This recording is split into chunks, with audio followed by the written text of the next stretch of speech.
Pemirsa, Badan Kepegawaian Pendidikan dan Pelatihan Kabupaten Oki hingga kini belum dapat memutuskan sanksi kepada dua oknum ASN Pemkab Oki yang diduga telah selingkuh hingga viral di media sosial karena masih menunggu hasil pemeriksaan dari Inspektorat Proses Sidang di Pengadilan Negeri Oki.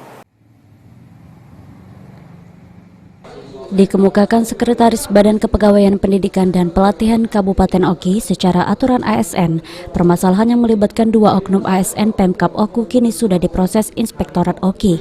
Kini BKPP Oki hanya menunggu hasil dari Inspektorat untuk kemudian memberikan keputusan penetapan sanksi yang diberikan kepada kedua oknum ASN di bagian protokoler Pemkab Oki tersebut.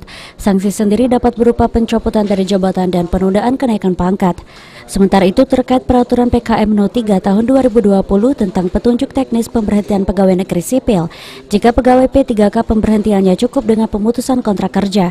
Namun untuk PNS dapat diberhentikan bila mana sudah ada keputusan tetap atau inkra dari pengadilan negeri, minimal diputus 2 tahun 3 bulan.